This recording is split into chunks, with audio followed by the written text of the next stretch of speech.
ಎಲ್ಲರಿಗೂ ನಮಸ್ಕಾರ. ಚಾಯ್ಗೆ ನನ್ನ ಛಾಯಾ ನಿಮ್ಮನ್ನೆಲ್ಲ ವೆಲ್ಕಮ್ ಮಾಡ್ತಾ ಇದ್ದೀನಿ. ನನ್ನ ಇಂಟೆನ್ಷನ್ ಈ ಚಾನಲ್ ಸ್ಟಾರ್ಟ್ ಮಾಡೋದಕ್ಕೆ ಅಂದರೆ ಸಾಧ್ಯ ಆದಷ್ಟು ಕೆಮಿಸ್ಟ್ರಿ ರಿಲೇಟೆಡ್ ಟಾಪಿಕ್ನ ಸಿಂಪಲ್ಲಾಗಿ ಕನ್ನಡದಲ್ಲಿ ಹೇಳುವಂಥ ಪ್ರಯತ್ನ ಮಾಡ್ತಾ ಇದ್ದೀನಿ. ನಾನು particularly Bangalore university, Bangalore north university, Bangalore central university BSc chemistry syllabus ಏನಿದೆಯಲ್ಲ ಅದನ್ನೆಲ್ಲ ಅಪ್ಲೋಡ್ ಮಾಡೋದಕ್ಕೆ ಟ್ರೈ ಮಾಡ್ತಾ ಇದ್ದೀನಿ. ನಾನು ಆ ಸೀರೀಸಲ್ಲಿ ಇವತ್ತು ಕೋಆರ್ಡಿನೇಷನ್ ಕಾಂಪೌಂಡ್ಸ್ ಬಗ್ಗೆ ಹೇಳೋಕ್ಕೆ ಅಂತ ಅಂದ್ಕೊಳ್ತಾ ಇದ್ದೀನಿ. ಇದು ನಿಮಗೆ ಪೇಪರ್ 6-7 ಬರುತ್ತೆ. 6 ಸೆಮ್ಮಲ್ಲಿ ಪೇಪರ್ 7 ಬರುತ್ತೆ ಇನ್ಆರ್ಗ್ಯಾನಿಕ್ ಕೆಮಿಸ್ಟ್ರಿಯಲ್ಲಿ. Actually coordination compounds 14 hours chapter ಇದೆ. ಹಾಗಾಗಿ ನಿಮಗೆ 28 to 30 ಅವರ್ಸು ಚಾಪ್ಟರು ಅದ್ರ ಮೇಲೆ 28 to 30 ಮಾರ್ಕ್ಸ್ ಕ್ವಶನ್ಸು ಅದ್ರ ಮೇಲೆ ಬರುತ್ತೆ. ಆಲ್ರೆಡಿ ನಾನು 6 ವಿಡಿಯೋ ಆ ಚಾಪ್ಟರ್ ಮೇಲೆ ಅಪ್ಲೋಡ್ ಮಾಡಿದ್ದೀನಿ. ಇದು ನನ್ನದು 7th ವಿಡಿಯೋ. ಈ ವಿಡಿಯೋದಲ್ಲಿ ನಾನು ಥಿಯರೀಸ್ ಆಫ್ ಕೋಆರ್ಡಿನೇಷನ್ ಕಾಂಪೌಂಡ್ಸ್ ಇನ್ ಕನ್ನಡ ಅಂತ ಹೇಳ್ತಾ ಇದ್ದೀನಿ. ಆ್ಯಕ್ಚುಲಿ ಎಷ್ಟೊಂದು ಥಿಯರಿಗಳಿದೆ. ನಿಮ್ಮ ಸಿಲೆಬಸ್ ಪ್ರಕಾರ 3 ಥಿಯರಿ ಓದ್ತೀರಾ. ಒಂದು ವರ್ನರ್ ಥಿಯರಿ, ಎರಡನೇದು ವೇಲೆನ್ಸ್ ಬಾಂಡ್ ಥಿಯರಿ, ಮೂರನೇದು ಕ್ರಿಸ್ಟಲ್ ಫೀಲ್ಡ್ ಥಿಯರಿ ಅಂತ. ಸೊ ಈ ಮೂರನ್ನು ಜಿಸ್ಟ್ ಹೇಳ್ತಾ ಹೋಗ್ತೀನಿ. ಹಾಗಂತ ಯಾವುದೂ ಥಿಯರಿ ಸರಿ ತಪ್ಪು ಅಂತಲ್ಲ. ಒಂದ್ರದ್ದು ಏನೋ ಅಬ್ಜೆಕ್ಷನ್ ಬಂತು, ಏನೋ ಒಂದು ಕ್ವಶನ್ಗೆ ಅದು ಆನ್ಸರ್ ಮಾಡೋಕ್ಕಾಗಲಿಲ್ಲ, ಅದನ್ನು ಆನ್ಸರ್ ತಿಳ್ಕೊಳ್ಳೋಕ್ಕೋಸ್ಕರ ಇನ್ನೊಂದು ರೂಲ್ ಬರ್ತಾವೆ. So which is a modification, which is the uplift of understanding the coordination compounds are the formation of the coordinate compounds theories ಎಲ್ಲ ಆಗ್ತಾ ಹೋಗುತ್ತೆ. So again welcome to Chaya. ನನ್ನ ಚಾನಲ್ನ ಸಬ್ಸ್ಕ್ರೈಬ್ ಮಾಡಿ, ಶೇರ್ ಮಾಡಿ. ಮೊದಲನೇ ಥಿಯರಿ ಎಲ್ಲದಕ್ಕಿಂತ ಬರುವಂಥದ್ದು ವರ್ನರ್ ಥಿಯರಿ. ಇದನ್ನು ವರ್ನರ್ ಪ್ರಪೋಸ್ ಮಾಡ್ದ. ವರ್ನರ್ಗೆ ಫಾದರ್ ಆಫ್ ಕೋಆರ್ಡಿನೇಷನ್ ಕಾಂಪೌಂಡ್ಸ್ ಅಂತಲೂ ಕರೀತಾರೆ. ಈ got the Nobel prize in 1913 for proposing the configuration transition metal complexes. So ಒಂದನೇ ವಿಚಾರ ಏನು ಅಂದರೆ, ವರ್ನರು ಈ died because of blood cancer. He was working on platinum complexes. Later we came to know that cisplatin can be used as a medicine for blood cancer ಅಂತ. ಅವನು platinum complexes ಮೇಲೆ work ಮಾಡ್ತಿದ್ದ. So ಹಾಗಾಗಿ ಅವನು ಏನು complex formation ಮಾಡಿದ್ನಲ್ಲ ಅದೇ ಅವನ ಕಾಯಿಲೆಗೆ ಕ್ಯೂರ್ ಆಗುವಂಥ ಮೆಡಿಸಿನ್ ಆಗ್ಬೋದು ಮುಂದಕ್ಕೆ ಒಂದು ದಿವಸ ಅಂತ ಅವ್ನಿಗೆ ಗೊತ್ತಿರಲಿಲ್ಲ. But he died because of cancer. That is the ಏನಂತಾರೆ ಟ್ರಾಜಿಡಿ ಆಫ್ ವರ್ನರ್ ಥಿಯರಿ ಅಥವಾ ವರ್ನರ್ ಬಗ್ಗೆ ಹೇಳ್ತಾ ಹೋದರೆ. ಸೊ ಅವನ ಫಾದರ್ ಆಫ್ ಕೋಆರ್ಡಿನೇಷನ್ ಕಾಂಪೌಂಡ್ಸ್ ಅಂತ ಕರೀತಾರೆ ಅಥವಾ ಕಾಂಪ್ಲೆಕ್ಸ್ ಅಂತ ಕರೀತಾರೆ. ಬಿಕಾಸ್ ಅವನು first he tries to explain the formation of coordination compounds ಹೇಗಾಗತ್ತೆ ಅಂತ. ಸೊ ಕೋಆರ್ಡಿನೇಷನ್ ಕಾಂಪೌಂಡಲ್ಲಿ ಇಂಪಾರ್ಟೆಂಟ್ ಏನು ಅಂದರೆ, ಅದು ಕೋಆರ್ಡಿನೇಷನ್ ಕಾಂಪೌಂಡ್ಸ್ ಹೆಂಗೆ ಫಾರ್ಮೇಷನ್ ಆಗುತ್ತೆ ಅಂದರೆ, ಎರಡು ಸಿಂಪಲ್ ಅಯಾನ್ಸ್ನ ಮಿಕ್ಸ್ ಮಾಡಿದಾಗ ಕೋಆರ್ಡಿನೇಷನ್ ಕಾಂಪೌಂಡ್ಸ್ ಬರುತ್ತೆ. ಸೊ ಎರಡು ಮಿಕ್ಸ್ ಮಾಡಿದಾಗ ಏನಾಗುತ್ತೆ ಅಂದರೆ, they going to retain their identity both in solution and also in solid state. ಅಂಥದಕ್ಕೆ ನಾವೇನಂತ ಕರಿತೀವಿ, ಕಾಂಪ್ಲೆಕ್ಸ್ ಅಂತ ಕರಿತೀವಿ. ಅದನ್ನು ಡಿಸಾಲ್ವ್ ಮಾಡಿದಾಗ ಇಂಡಿವಿಜುವಲ್ ಅಯಾನ್ಸ್ ಬರಲ್ಲ, but I am going to get a complex ion. So ಆ ಕಾಂಪ್ಲೆಕ್ಸ್ ಅಯಾನ್ ಇದೆಯಲ್ಲ, that is a more important part of complex. ಆ ಕಾಂಪ್ಲೆಕ್ಸ್ ಅಯಾನಲ್ಲಿ ಎಗೇನ್ ಎರಡು ಪಾರ್ಟ್ ಇರುತ್ತೆ. ಒಂದಕ್ಕೆ ಲಿಗ್ಯಾಂಡ್ ಅಂತ ಹೇಳ್ತಾರೆ, ಇನ್ನೊಂದಕ್ಕೆ ಮೆಟಲ್ ಅಂತ ಹೇಳ್ತಾರೆ. ಯೂಶಲಿ ಮೆಟಲ್ ಇದೆಯಲ್ಲ, ಅದು ಆಟಮ್ ಆಗಿರ್ಬೋದು, ಇಲ್ಲಾಂದರೆ ಅಯಾನ್ ಆಗಿರ್ಬೋದು, ಎಲೆಕ್ಟ್ರಾನ್ ಡಿಫಿಷಿಯೆಂಟ್ ಇರುತ್ತೆ. ಅದು ಜನರಲಿ ಟ್ರಾನ್ಸಿಷನ್ ಮೆಟಲ್ಸ್ ಇರುತ್ತೆ, because they go it a vacant d-orbitals. ಅದೇ ರೀತಿ ನೀವು ಹೊರಗಡೆ ಹೇಳಿದ್ನಲ್ಲ ಲಿಗ್ಯಾಂಡ್ಸ್ ಅಂತ, those are the species which are electron rich species. Either they going to carry a negative charge, positive charge, or they may be neutral, but they have a capacity to give lone pair of electrons. These are the explanation given by Werner. So Werner ಏನು ಹೇಳ್ದ ಅಂದರೆ, as made the metal ions ಅಥವಾ complex ಅಯಾನಲ್ಲಿ ಎರಡು valencies ಇರುತ್ತೆ ಅಂತ ಹೇಳಿದ್ರೆ, ಒಂದಕ್ಕೆ ಪ್ರೈಮರಿ ವೇಲೆನ್ಸಿ ಅಂತ ಕರೆದ್ರೆ, ಇನ್ನೊಂದಕ್ಕೆ ಸೆಕೆಂಡ್ರಿ ವೇಲೆನ್ಸಿ ಅಂತ ಕರೆದ್ರೆ. Primary valency is an oxidation number ಅಂತ ಹೇಳ್ದ. Primary valency is related to metal ಅಥವಾ metal ion. So primary valency of the metal ಏನಿರುತ್ತಲ್ಲ, ಅದರ ಆಕ್ಸಿಡೇಷನ್ ನಂಬರ್ ಏನಿರುತ್ತಲ್ಲ ಮೆಟಲ್ ಮೇಲೆ, ಅದನ್ನು ಪ್ರೈಮರಿ ವೇಲೆನ್ಸಿ ಹೇಳ್ದ. ಅದೇ ಥರ ಆ ಲಿಗ್ಯಾಂಡ್ಸ್ ಎಷ್ಟಿರುತ್ತಲ್ಲ ಅದನ್ನು ಅವನೇನಂತ ಕರೆದ, ಕೋಆರ್ಡಿನೇಷನ್ ನಂಬರ್ಸ್ ಅಂತ ಕರೆದ. ಏಕೆಂದ್ರೆ these primary valencies are ionisable and variable ಅಂತ ಹೇಳ್ದ. ಅಯನೈಸಬಲ್ ಆಗುತ್ತೆ, ಸ್ಪ್ಲಿಟ್ ಆಗುತ್ತೆ, ದೇ ಕೆನ್ ಅಯನೈಸ್ ಆಗುತ್ತವು, and they are variable. For example potassium ferrocyanide ಇದೆ, ಪೊಟ್ಯಾಷಿಯಂ ಫೆರಿಸೈನೈಡ್ ಇದೆ. ಸೊ ಅದರಲ್ಲಿ ಏನಾಗ್ತಿದೆ, ಆಕ್ಸಿಡೇಷನ್ ನಂಬರ್ ಒಂದು ಕೇಸಲ್ಲಿ 2 ಆಗ್ತಿದೆ, ಒಂದು ಕೇಸಲ್ಲಿ 3 ಆಗ್ತಿದೆ. ಸೊ ಒಂದೇ ಇರಲ್ಲ, ದೇ ಮೇ ಬಿ ವೇರಿಯಬಲ್. ಅದೇ ಕಾಂಪ್ಲೆಕ್ಸಲ್ಲಿ ಸೆಕೆಂಡ್ರಿ ವೇಲೆನ್ಸಿ ಏನಿರುತ್ತೆ, ಲಿಗ್ಯಾಂಡ್ಸ್ ಏನಿರುತ್ತಲ್ಲ, ನಂಬರ್ ಆಫ್ ಲಿಗ್ಯಾಂಡ್ಸ್ ಏನಿರುತ್ತಲ್ಲ, ಅವು non ionisable and they are fixed ಅಂತ ಹೇಳ್ತಾನೆ. ಸೊ ನೀವು ಯಾವುದೇ ಕಾಂಪ್ಲೆಕ್ಸ್ ತೊಗೊಂಡ್ರು ಆ ಕೋಆರ್ಡಿನೇಷನ್ ನಂಬರ್ ಏನಿರುತ್ತಲ್ಲ, ಪೊಟ್ಯಾಷಿಯಂ ಫೆರಿಸೈನೈಡ್ ತೊಗೊಳ್ಳಿ, ಪೊಟ್ಯಾಷಿಯಂ ಫೆರೋಸೈನೈಡ್ ತೊಗೊಳ್ಳಿ, ಎರಡು ಕೇಸಲ್ಲಿ ಏನಾಗ್ತಾ ಇದೆ, number of vacant orbital same ಇರೋದಕ್ಕೋಸ್ಕರ ಸೆಕೆಂಡ್ರಿ ವೇಲೆನ್ಸಿ ಏನಾಗ್ತಾ ಇದೆ, ಸೇಮ್ ಆಗ್ತಾ ಇದೆ, ಫಿಕ್ಸ್ಡ್ ಇದೆ, ಇಲ್ಲಿ ವೇರಿಯಬಲ್ ಆಗಿದೆ. ಈ ಥರ primary valency satisfy by anions only ಅಂತ ಹೇಳ್ತಾನೆ. ಸೊ ಅದು ಇಲ್ಲಿ ಏನಾಗ್ತಾ ಇದೆ, ಇಲ್ಲಿ may be negatively charge neutral ಅಥವಾ ಕೆಟಯಾನ್ಸಿಂದನೂ ಆಗ್ಬೋದು. ಸೊ ಸೆಕೆಂಡ್ರಿ ವೇಲೆನ್ಸಿ ಅಂದರೆ ಏನು ಅಂತಂದರೆ ಲಿಗ್ಯಾಂಡ್ ಸಂಬಂಧಪಟ್ಟಿದ್ದು. ಪ್ರೈಮರಿ ವೇಲೆನ್ಸಿ ಅಂದರೆ ಮೆಟಲ್ ಅಯಾನ್ ಮೇಲೆ ಇರುವಂಥ ಚಾರ್ಜ್ ಮೇಲೆ ಡಿಪೆಂಡ್ ಆಗಿರುವಂಥದ್ದು. So metal ions either they going to carry positive charge or going to be metal. They are electron deficient, therefore they should be always satisfied by an anions. Whereas ligands ಏನಿದೆಯಲ್ಲ, they are the species which have a capacity to give lone pair of electrons. ಆ lone pair of electrons may be negative ಇರ್ಬೋದು, neutral ಇರ್ಬೋದು, some ಕೇಸಲ್ಲಿ cations ಇರ್ಬೋದು. Primary valency are non-directionable, whereas the secondary valencies are directionable. They are directed towards the metal ion because those are the species which have a capacity to give lone pair of electrons. Therefore, ಅವಾಗ ಏನಾಗುತ್ತೆ ಅಂದರೆ ಅದು directional ಆಗಿದೆ. Directional ಆಗಿರೋದಕ್ಕೋಸ್ಕರ that determines the geometry ಹೇಳುತ್ತದ್ದು. And also it going to determines the stereochemistry. So ಇವನು ಈ ಥರ ಏನು ಮಾಡ್ದ, ವರ್ನರ್ ಏನು ಮಾಡ್ದ, in order to explain the formation of the complex ion ಹೇಗಾಗುತ್ತೆ, ಅಥವಾ ಕಾಂಪ್ಲೆಕ್ಸ್ ಫಾರ್ಮೇಷನ್ ಆಗೋಕ್ಕೆ ಏನು ಅನ್ನೋದಕ್ಕೆ ಈ ಥರ ಹೇಳಿ ಈ tries to explain some of the things. Summarize ಮಾಡೋದು ಅಂದರೆ, ಈಗ ಪೊಟ್ಯಾಷಿಯಮ್ ಫೆರಿಸೈನೈಡ್ ಇದೆ, ಪೊಟ್ಯಾಷಿಯಮ್ ಫೆರೋಸೈನೈಡ್ ಇದೆ. ಎರಡರಲ್ಲೂ ಏನಾಗ್ತಾ ಇದೆ, ನನಗೆ ಅಯನೈಸ್ ಮಾಡಿದಾಗ ನನಗೇನಾಗುತ್ತೆ, FeCN6 ಬರುತ್ತೆ, +3 ಬರುತ್ತೆ ಒಂದು ಕೇಸಲ್ಲಿ, -3 ಒಂದು ಕೇಸಲ್ಲಿ ಬರುತ್ತೆ, -2 ಒಂದು ಕೇಸಲ್ಲಿ ಬರುತ್ತೆ. ಸೊ ಹಂಗಿದ್ದಾಗ ಐರನ್ ಮೇಲೆ ಎರಡು ಕೇಸಲ್ಲೂ ಏನಾಗ್ತಾ ಇದೆ ಅಂದರೆ oxidation number of the metal ion ಇದ್ದರೆ ಅದು ಪ್ರೈಮರಿ ವೇರಿಯನ್ಸಿ ತೊಗೋಬೇಕು, ಅದು ವೇರಿಯಬಲ್ ಅಂತ ಹೇಳಿದ್ರು. ಆವಾಗ +2 ಒಂದು ಕೇಸಲ್ಲಿ +2 ಆಯಿತು, ಒಂದು ಕೇಸಲ್ಲಿ +3 ಆಯಿತು. ಸೆಕೆಂಡ್ರಿ ವೇಲೆನ್ಸ್ ಏನಿದೆ, ನಂಬರ್ ಆಫ್ ಲಿಗ್ಯಾಂಡ್ಸ್, ಎರಡು ಕೇಸಲ್ಲಿ ಲಿಗ್ಯಾಂಡ್ ಏನಾಗಿದೆ, CN- ಇದೆ, ನೆಗೆಟಿವ್ಲಿ ಚಾರ್ಜ್ ಇದೆ. 6 ಇರೋದಕ್ಕೋಸ್ಕರ ಕೋಆರ್ಡಿನೇಷನ್ ನಂಬರ್ ಏನಾಯಿತು, 6 ಆಯಿತು. ಅದು ಫಿಕ್ಸ್ಡ್ ಆಗಿದೆ, ಇಟ್ಸ್ ನಾಟ್ ವೇರಿಯಬಲ್, ಹಾಗಾಗಿ 6 ಅಂತ ನಾನು ತೊಗೊಂಡೆ. ಸೊ ಈ ಥರ ಎಕ್ಸಾಂಪಲ್ ಕೊಟ್ಟು ಅವನೇನು ಮಾಡ್ದೆ, ಈ ಟ್ರೈ ಎಕ್ಸ್ಪ್ಲೇನ್. ಬಟ್ ಪ್ರಾಬ್ಲಮ್ ಏನಾಯಿತು ಅಂದರೆ, ವರ್ನರ್ ಥಿಯರಿದು ಅಬ್ಜೆಕ್ಷನ್ಸ್ ಏನು ಬಂತು ಅಂದರೆ, ಲಿಮಿಟೇಷನ್ ಏನಾಯಿತು ಅಂದರೆ, ಈ was not able to give the electronic configuration of the central metal ion that going to form a complex ion. ಈಗ ಏನಾಗಿದೆ, ಪೊಟ್ಯಾಷಿಯಮ್ ಫೆರೋಸೈನೈಡ್ ತೊಗೊಳ್ಳಿ ಅಥವಾ ಪೊಟ್ಯಾಷಿಯಮ್ ಫೆರೋಸೈನೈಡ್ ತೊಗೊಳ್ಳಿ, ಎರಡರಲ್ಲಿ ಏನಾಗ್ತಾ ಇದೆ, +2 ಇದೆ ಅಥವಾ +3 ಇದೆ oxidation state of the iron. That means iron has A shortage of 2 electrons. ಅದೇ ಥರ ಅಥವಾ +2 ಇರ್ಬೋದು, ಇಲ್ಲಾಂದರೆ +3 ಇರ್ಬೋದು. ಎರಡು ಹಾಕಿದಾಗ ಏನಾಗಬೇಕು, ಎಲೆಕ್ಟ್ರಾನ್ಸ್ ಶಾರ್ಟೇಜ್ ಇರೋದಕ್ಕೋಸ್ಕರ ಅದನ್ನು ಹಾಕಿದಾಗ ಏನಾಗಬೇಕು, ಸ್ಯಾಟಿಸ್ಫೈ ಆಗಬೇಕಾಗಿತ್ತು. ಸೊ ಅಂದರೆ ಲಿಗ್ಯಾಂಡ್ ಎಷ್ಟು ಎಲೆಕ್ಟ್ರಾನ್ಸ್ ಲಿಗ್ಯಾಂಡ್ ಕೊಡಬೇಕಾಗಿತ್ತು, 2 ಅಥವಾ 3 ಕೊಡಬೇಕಾಗಿತ್ತು. ಬಟ್ ನಾವೀಗ ಕೋಆರ್ಡಿನೇಷನ್ ನಂಬರು ಎಷ್ಟು ಹೇಳ್ತಾ ಇದ್ದೀವಿ, 6 ಹೇಳ್ತಾ ಇದ್ದೀವಿ. It going to give 12 electron. ಆ 12 ಎಲೆಕ್ಟ್ರಾನ್ ಏನು ಮಾಡ್ತಾ ಇದೆ, ಅದಕ್ಕೆ ಬೇಕಾಗಿರುವಂಥದ್ದು 2 ಎಲೆಕ್ಟ್ರಾನ್ ಅಥವಾ 3 ಎಲೆಕ್ಟ್ರಾನ್. ಮಿಕ್ಕಿದ ಎಲೆಕ್ಟ್ರಾನ್ಸ್ ಎಲ್ಲಿ ಹೋಗ್ತಾ ಇದೆ, ಅದನ್ನು ಎಕ್ಸ್ಪ್ಲೈನ್ ಮಾಡೋದಕ್ಕೆ ವರ್ನರ್ ಕೈಲಿ ಆಗಲಿಲ್ಲ. ಜೊತೆಗೆ ಅವನು colour, because you know that all the D block elements now we know that they undergo dd transition. ಹಾಗಾಗಿ ಏನಾಗುತ್ತೆ ಅಂದರೆ they going to have colour. But ಆ ಕಲರ್ ಬಗ್ಗೆ ಅವನೇನು ಹೇಳಿಲ್ಲ. ಅದೇ ಥರ these molecules they going to have paramagnetic ಇರುತ್ತೆ ಅಥವಾ ಡಯಾಮ್ಯಾಗ್ನೆಟಿಕ್ ಇರುತ್ತೆ, ಮ್ಯಾಗ್ನೆಟಿಕ್ ಪ್ರಾಪರ್ಟಿ ಹೇಳಿಲ್ಲ. These are the 3 limitations of Werner theory. ಒಂದೇದು, he failed to explain how the central metal ion going to accommodate so many number of electron from the ligand ಅನ್ನೋದನ್ನ explain ಮಾಡಲಿಲ್ಲ. Colour ಬಗ್ಗೆ ಹೇಳಿಲ್ಲ, magnetic property ಬಗ್ಗೆ ಹೇಳಿಲ್ಲ. So these are the objections of Werner theory. ಹಂಗಂತ Werner ಏನು primary valency ಹೇಳ್ದ, secondary valency ಹೇಳ್ದ, ಫಿಕ್ಸ್ಡ್ ಅಂತ, ವೇರಿಯಬಲ್ ಅಂತ ಅಂದ, ಡೈರೆಕ್ಷನಲ್ ಅಂತ ಅಂದ, ಜಾಮೆಟ್ರಿ ಹೇಳುತ್ತೆ ಅಂತ, ಸ್ಟೀರಿಯೋಕೆಮಿಸ್ಟ್ರಿ ಹೇಳುತ್ತೆ, ಅದೆಲ್ಲನೂ ಕರೆಕ್ಟ್ ಇದೆ, ಅದು ಯಾವುದೂ ತಪ್ಪಿಲ್ಲ. ಆದರೆ ಈ ಕ್ವಶನ್ಗೆ ಅವನು ಆನ್ಸರ್ ಮಾಡೋಕ್ಕೆ ಟ್ರೈ ಮಾಡಿಲ್ಲ. To get the answer for these questions, we have one more theory. That theory we are going to call it as valence bond theory. ಅದನ್ನ Linnaeus Pauling ಮಾಡ್ತಾನೆ. Again, even he got the Nobel Prize to explain the formation of coordination compounds. So covalent bond forms ಅವನೇನು ಹೇಳ್ತಾನೆ ಅಂದರೆ, overlapping of orbitals ಆಗ್ತಾ ಹೋಗುತ್ತೆ ಅಂತ ಹೇಳ್ತಾನೆ. ಲಿಗ್ಯಾಂಡಲ್ಲಿರುವಂಥ ಆರ್ಬಿಟಲು, ಮೆಟ್ಲಲ್ಲಿರುವಂಥ orbital, they going to form a bonding, pairing ಆಗುತ್ತೆ. ಸೊ ಹಾಗಾಗಿ ಏನಾಗುತ್ತೆ ಅಂದರೆ ಓವರ್ಲ್ಯಾಪಿಂಗ್ ಆಗುತ್ತೆ, ಹಾಗಾಗಿ ಬಾಂಡ್ ಫಾರ್ಮೇಷನ್ ಆಗುತ್ತೆ ಅಂತ ಹೇಳ್ತಾರೆ. Stronger the overlapping, stronger the bond formation ಅವನು ಹೇಳ್ತಾ ಹೋದ. ಹಾಗಾದರೆ ಇದ್ರದ್ದು ಸೈಲೆಂಟ್ ಫೀಚರ್ಸ್ ಏನು ಅಂತ ಅವನೇನು ಹೇಳ್ತಾನೆ.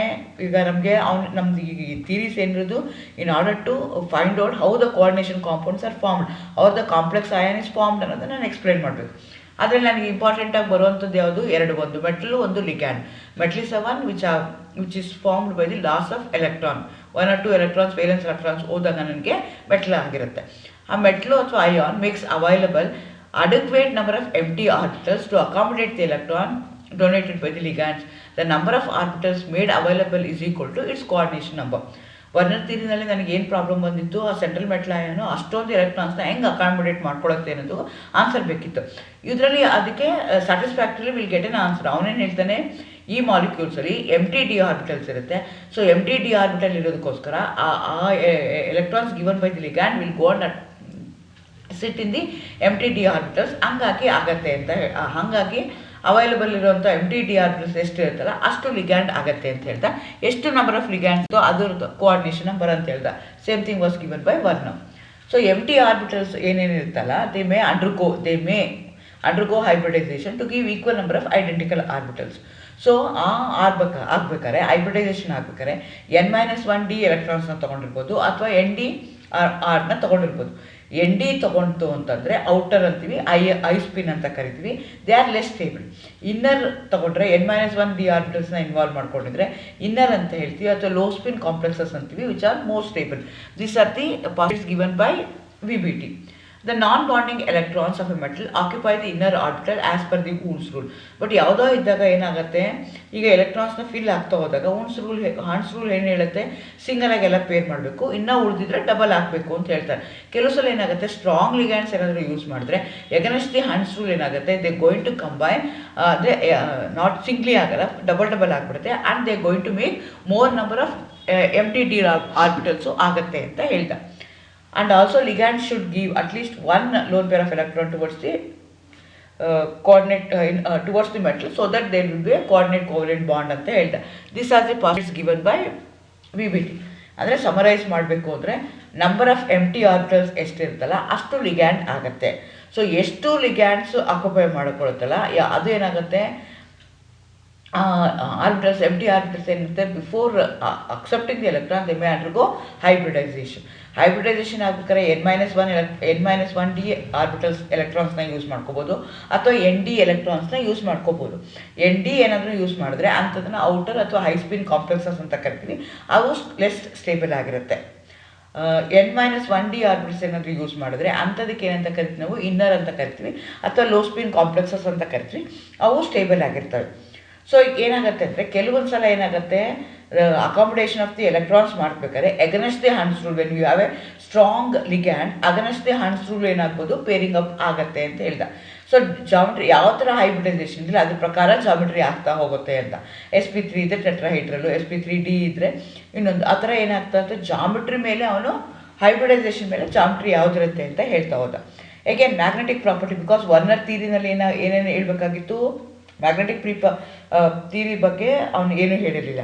ಎರಡನೇದು ಇನ್ನೊಂದು ಏನು ಹೇಳಿರಲಿಲ್ಲ ಅಂತಂದರೆ ಅವು it going to accommodate so many number of electrons ಅಂತ. ಸೊ ಇವನೇನು ಹೇಳ್ತಾನೆ, so many number of electrons will be accepted by the metal provided that if it going to have a unpaired electrons ಅಥವಾ it going to have the M T orbitals ಇದ್ದಾಗ ಅದು ತಗೊಳುತ್ತೆ ಅಂತ ಹೇಳ್ತಾರೆ.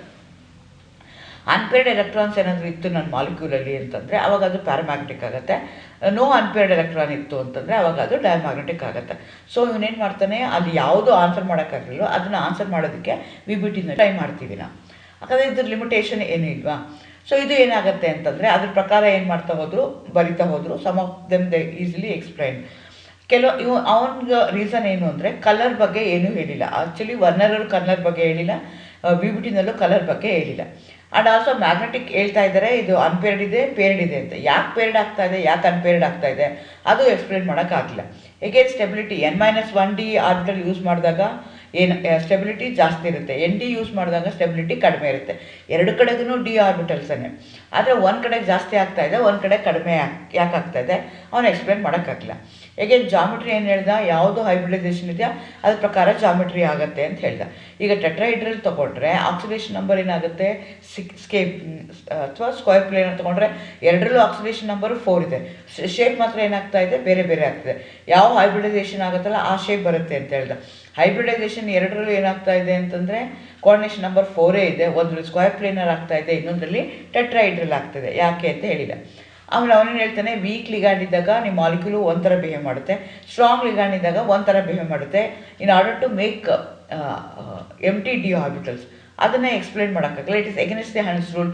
ಯಾಕೆ ಅಂತ ಅವನು ಎಕ್ಸ್ಪ್ಲೇನ್ ಮಾಡೋಕ್ಕಾಗಲ್ಲ. These are the limitations of VBT. ಏಕೆಂದ್ರೆ ಇದಕ್ಕೆ ಆನ್ಸರ್ ಕೊಡೋಕ್ಕೋಸ್ಕರ we have one more theory that is called as crystal field theory. So Werner ಥಿಯರಿನಲ್ಲಿ ಏನು ಹೇಳ್ದ, ಕಲರ್ ಬಗ್ಗೆ ಹೇಳಿಲ್ಲ, ಮ್ಯಾಗ್ನೆಟಿಕ್ ಪ್ರಾಪರ್ಟಿ ಬಗ್ಗೆ ಹೇಳಿಲ್ಲ. Why it going to accommodate so many number of electrons ಅನ್ನೋದನ್ನು ಹೇಳೋಕ್ಕಾಗಲಿಲ್ಲ. ಆದರೆ ಅವ್ನು ಮೆಟಲ್ ಅಯಾನ್ ಹೇಳ್ದ, ಮತ್ತು ಕಾಂಪ್ಲೆಕ್ಸ್ ಫಾರ್ಮೇಷನ್ ಹೇಗಾಗುತ್ತೆ ಅಂತ ಹೇಳ್ದ, ಲಿಗ್ಯಾಂಡ್ ಅಂದರೆ ಏನು ಅಂತ ಎಕ್ಸ್ಪ್ಲನೇಷನ್ನು ಕೊಟ್ಟ. ಸೊ ಅದಕ್ಕೆ ಆನ್ಸರ್ ಹುಡ್ಕೊಂಡು ನಾವೇನು ಮಾಡಿದ್ವಿ, VBTಗೆ ಹೋದ್ವಿ. VBTನಲ್ಲಿ ಏನು ಹೇಳ್ತು, how it can accommodate so many number of electrons from the ligand ಅನ್ನೋದಕ್ಕೆ ಎಕ್ಸ್ಪ್ಲನೇಟರಿ ಕೊಡ್ತು, ಮತ್ತು ಮ್ಯಾಗ್ನೆಟಿಕ್ ಪ್ರಾಪರ್ಟಿ ವೇಗಾಗಿ ಐಡಿಯಾ ಕೊಡ್ತು. ಸೊ ಕಲರ್ ಬಗ್ಗೆ ಏನೂ ಐಡಿಯಾ ಕೊಡಲಿಲ್ಲ. ಸೊ ಅದಕ್ಕೆ ಆನ್ಸರ್ ಹುಡ್ಕೊಳ್ಳೋಕ್ಕೋಸ್ಕರ we have one more theory, that theory is called as crystal theory, CFT ಅಂತ ಹೇಳ್ತಾರೆ. ಇದನ್ನು ಬೇತೆ ಅನ್ನೋನು ಪ್ರಪೋಸ್ ಮಾಡ್ತಾನೆ, ಮತ್ತು ಅದನ್ನು ಫರ್ದರ್ ವಿಲ್ಕಿ ಅನ್ನೋನು 1935 ಅಲೋ ಮಾಡಿ ಹೇಗಾಗುತ್ತೆ ಇಂಟ್ರಾಕ್ಷನ್ಸು ಅಂತ ಹೇಳ್ತಾ ಹೋಗ್ತಾನೆ. ಸೊ ಅದರದ್ದು ಪಾಸ್ಟುಲೇಟ್ಸ್ ಏನೇನಿದೆ ಅಂದರೆ ಇವನೇನು ಹೇಳ್ತಾನೆ ಅಂದರೆ interaction between the metal and the ligands is purely electrostatic, they are ionic in nature. Covalent bond ಆಗೋದೇ ಇಲ್ಲ, ಅಲ್ಲಿ ಅಯಾನಿಕ್ ಆಗುತ್ತೆ ಅಂತ ಹೇಳ್ತಾನೆ. ಆಮೇಲೆ ಅಯಾನಿಕ್ ಲಿಗ್ಯಾಂಡ್ಸ್ ಏನಿರ್ತಲ್ಲ ಅವನ್ನ ಪಾಯಿಂಟ್ ಚಾರ್ಜಸ್ ಅಂತ ಕರೀತಾರೆ. ನ್ಯೂಟ್ರಲ್ ಲಿಗ್ಯಾಂಡ್ ಏನಿದ್ರು ಇರ್ತದೆ ಡೈಪೋಲ್ಸ್ ಅಂತ ಕರೀತಾರೆ, ಪಾಯಿಂಟ್ ಡೈಪೋಲ್ಸ್. ಅಂದ್ರೇನು, ಈಗ ಎರಡೂ ಅಯಾನಿಕ್ ನೇಚರ್ ಇದೆ, ಹಂಗಾಗಿ ಏನು ಮಾಡ್ತಾ ಇದೆ, ಒಂದು ಕೊಡ್ತಾ ಇದೆ, ಒಂದು ತಗೊಳ್ತಾ ಇದೆ. ಸೊ ಅದೇನಾದರೂ ಅಯಾನಿಕ್ ಲಿಗ್ಯಾಂಡ್ ಏನಾದರೂ ಆಗಿತ್ತು ಅಂತಂದರೆ, it going to have any charge ಇತ್ತು ಅಂತಂದರೆ ಅದನ್ನು ಪಾಯಿಂಟ್ ಚಾರ್ಜ್ ಅಂತ ಕರೆದ್ರು. ನ್ಯೂಟ್ರಲ್ ಆಗಿದ್ದರೆ ಪಾಯಿಂಟ್ ಡೈಪೋಲ್ಸ್, ನ್ಯೂಟ್ರಲ್ ಆಗಿದ್ದರೆ ಅದರಲ್ಲಿ 2 ಪೋಲ್ ಇರುತ್ತೆ, ಹಾಗಾಗಿ ಪಾಯಿಂಟ್ ಡೈಪೋಲ್ಸ್ ಅಂತ ಕರೆದ್ರು. If the ligand is negatively charge, ligand ಏನಾದರೂ ನೆಗೆಟಿವ್ಲಿ ಚಾರ್ಜ್ಡ್ ಆಗಿತ್ತು ಅಂತಂದರೆ ಮೆಟಲು ಏನಾಗಿದೆ, ಅದು ಪಾಸಿಟಿವ್ಲಿ ಚಾರ್ಜ್ ಇದೆ, ಹಾಗಾಗಿ ಎರಡರ ಮಧ್ಯೆ ಇಂಟ್ರಾಕ್ಷನ್ ಏನಾಗುತ್ತೆ, ಅಯಾನ್ ಇಂಟ್ರಾಕ್ಷನ್ ಆಗುತ್ತೆ. ಅದರ ಲಿಗ್ಯಾಂಡ್ ಏನಾದರೂ ನ್ಯೂಟ್ರಲ್ ಆಗಿತ್ತು ಅಂದರೆ ಮೆಟಲ್ ಏನಾಗಿದೆ, ಅಯಾನ್ ಫಾರ್ಮಲ್ಲಿದೆ. ನಿಮ್ದು ಇದು ಏನಿದೆ ಅಂದರೆ ಲಿಗ್ಯಾಂಡ್ ಏನಿದೆ ಅಂದರೆ ಅದು ಡೈಪೋಲ್ ಫಾರ್ಮಲ್ಲಿದೆ. ಹಂಗಾಗಿ ನಿಮ್ಮ ಮಾಲಿಕ್ಯೂಲಲ್ಲಿ ಅಯಾನ್ ಇಂಟ್ರಾಕ್ಷನ್ ಆಗ್ಬೋದು, ಇಲ್ಲಾಂದರೆ ಅಯಾನ್ ಡೈಪೋಲ್ ಇಂಟ್ರಾಕ್ಷನ್ ಆಗ್ಬೋದು ಅಂತ ಹೇಳ್ತಾರೆ. ಅದೇ ರೀತಿ ಫ್ರೀ ಆಟಮ್ನ ತೊಗೊಂಡ್ರೆ D orbital it is going to oriented in 5 different direction. ಅದೇನಾಗುತ್ತೆ, ಡಿಜನರೇಟ್ ಆಗಿರುತ್ತೆ. That means they going to have same energy. ಆದರೆ ಸೆಂಟ್ರಲ್ ಮೆಟಲ್ ಆಟಮು ಮತ್ತು ಲಿಗ್ಯಾಂಡ್ ಇಂಟ್ರಾಕ್ಷನ್ಸ್ ಏನಾದರೂ ಆಗ್ತಾ ಹೋದಾಗ ಅದೇನಾಗಿರ್ಬೋದು, ಐದರ್ ದೇ ಮೇ ಫೋರ್ಸಿಬಲಿ ಏನಾಗ್ಬೋದು, ಅದನ್ನು ಚೇಂಜ್ ಮಾಡ್ಬೋದು. The attractive force between the positive metal ion and negatively charge ligand or negative ion of a polar ligand, ಅದೇನಾಗುತ್ತೆ, ಆ ಥರ 2 ರೀತಿ ಇಂಟ್ರಾಕ್ಷನ್ಸು ಆಗ್ತಾ ಹೋಗುತ್ತೆ between central metal atom and the ligand. A repulsion force between the lone pair of electron of a ligand and the d orbitals of a metal ion. Repulsive force ಇದ್ದೇ ಇರುತ್ತೆ ಎರಡರ ಮಧ್ಯೆ ಅಂತ ಹೇಳ್ತಾರೆ. ಸೊ ಮೆಟಲ್ ಅಯಾನ್ ಏನಿದ್ರೆ it is surrounded by the ligands ಅಂತ ಹೇಳ್ತಾರೆ. In a free transition metal there are 5 d orbitals, dxy, dyz, dxz, dx squared minus y squared, ಈ ಥರ dz squared ಅಂತ ಒಟ್ಟು 5. It is D orbital is oriented in 5 different direction. So ಅದಕ್ಕೆ ಬೇರೆ ಬೇರೆ ಹೆಸರುಗಳನ್ನ ಕೊಡ್ತಾ ಇದ್ದಾರೆ. ಆದರೆ ಡಿಪೆಂಡಿಂಗ್ ಅಪಾನ್ ದೇರ್ ಎನರ್ಜಿ, ಅದನ್ನ ಏನು ಮಾಡ್ತೀವಿ, depending upon their orientation we are going to divide them into 2 series. One is called as TG series, other one is called as EG series. 3 orbital dxy, dyz, dxz oriented in the direction along with xyz are called as T2G ಅಂತ ಕರಿತೀವಿ. ಈ ಥರ which is along the Axis ಅವನ್ನ ಏನಂತ ಕರಿತೀವಿ, EG ಅಂತ ಕರಿತೀವಿ. So ಹಿಂಗೇನಾಗುತ್ತೆ, ಆಕ್ಟ್ರೈಡ್ರಲ್ complex ಒಂದು ತಗೊಂಡ್ರೆ ಅಲ್ಲೇನಾಗ್ತಾ ಇದೆ, 5 ಡಿಜನರೇಟ್, ಯಾವುದೋ ಒಂದು ಎಕ್ಸಾಂಪಲ್ ತೊಗೊಂಡಿದ್ದೀನಿ ನಾನು, 5 ಇದೆ. ಅದೇನಾಗ್ತಾ ಇದೆ ಅಂದರೆ ಹೋಗಿ ಅದನ್ನಷ್ಟೇ ಹಣಸರು ಏನಾಗ್ತಾ ಇದೆ, ಅದು ಕಂಬೈನ್ ಆಗ್ತಾ ಇದೆ. ಫಸ್ಟ್ ಏನಾಗಬೇಕಾಯಿತು, ಸಿಂಗ್ಲಿ ಪೇರ್ ಆಗಬೇಕಾಯಿತು, ಆಮೇಲೆ ಡಬ್ಲಿ ಪೇರ್ ಬೇಕಾಗಿತ್ತು. ಸೊ ಸ್ಪ್ಲಿಟಿಂಗ್ ಹೆಂಗೆ ಆಗ್ತಾ ಇದೆ ಅಂತಂದರೆ ಒಂದು EG ಆಗ್ತಾ ಇದೆ, ಇನ್ನೊಂದು TG ಆಗ್ತಾ ಇದೆ. EG ಹೈಯರ್ ಎನರ್ಜಿ ಇದೆ, TG ಏನಾಗಿದೆ 2EG, it's in the case of octahedral complex. ಅದೇ ಟೆಟ್ರಾಹೈಡ್ರಲ್ ತೊಗೊಂಡ್ರೆ ಇದೇನಾಗುತ್ತೆ, ರಿವರ್ಸ್ ಆಗುತ್ತೆ. ಸೊ ಅವೆರಡು ಗ್ಯಾಪ್ ಏನಾಗುತ್ತೆ, ಕಡಿಮೆ ಆಗುತ್ತೆ. ಹಂಗಾಗಿ ನಾನೇನು ಹೇಳ್ತಾ ಹೋಗ್ತೀನಿ, ಅದು ಇದೆಯಾ ಇಲ್ವಾ ಅಂತ ಹೇಳ್ತೀನಿ. ಹಾಗಾದ್ರೆ ಇದ್ರದ್ದು ಲಿಮಿಟೇಷನ್ ಏನು ಅಂದರೆ, this theory assumes that ligands are point charges ಅಂತ ಹೇಳ್ತಾರೆ. But anions could exert greatest splitting effect, but it is not so. ಹಂಗಿದ್ದಾಗ ಅದೇನಾಗುತ್ತೆ, ಸ್ಪ್ಲಿಟಿಂಗ್ ಎಫೆಕ್ಟ್ ಆಗಬೇಕಾಯಿತು, ಆಗಲಿಲ್ಲ. ಯಾಕೆ ಅಂತ ಎಕ್ಸ್ಪ್ಲೇನ್ ಮಾಡೋಕ್ಕಾಗಲ್ಲ. ಆಮೇಲೆ ಸ್ಪೆಕ್ಟ್ರೋಕೆಮಿಕಲ್ ಸೀರೀಸು ಮತ್ತು ಅನಯಾನ್ಸ್ ತೊಗೊಂಡ್ರೆ ಆಗಲ್ಲ. This theory never consider the covalent nature of the metal ligand bond. Covalent ಇಲ್ಲ, ದೇ ಆರ್ ಅಯಾನಿಕ್ ಅಂತ ಹೇಳ್ದ. ಅದ್ರ ಬಗ್ಗೆ ಅವರು ಹೇಳ್ತಾ ಹೋದ್ರು. ಬಟ್ ಅಲ್ಲಿ ಆ್ಯಕ್ಚುಲಿ ಏನಾಗ್ತಿದೆ, ಕೋವಲೆಂಟ್ ಬಾಂಡ್ ಫಾರ್ಮೇಷನ್ ಆಗ್ತಾ ಇದೆ. ಬಟ್ ಇವನೇನು ಹೇಳ್ತಾನೆ, ಅಯಾನಿಕ್ ಬಾಂಡ್ ಅಂತ ಹೇಳ್ತಾ ಇದ್ದಾನೆ. ಎಗೇನ್ ಇವರು ಮ್ಯಾಗ್ನೆಟಿಕ್ ಪ್ರಾಪರ್ಟಿ ಬಗ್ಗೆ ಹೇಳಿಲ್ಲ, ಕಲರ್ ಬಗ್ಗೆ ಹೇಳಿಲ್ಲ. So these are the limitations of this particular theory. Colour ಬಗ್ಗೆ ಹೇಳಲಿಲ್ಲ, ಕಲರ್ ಬಗ್ಗೆ ಹೇಳ್ತಾರೆ, ಆಮೇಲೆ ಮ್ಯಾಗ್ನೆಟಿಕ್ ಪ್ರಾಪರ್ಟಿ ಬಗ್ಗೆ ಇದರಲ್ಲಿ ಹೇಳ್ತಾ ಹೋಗ್ತಾರೆ. Thank you.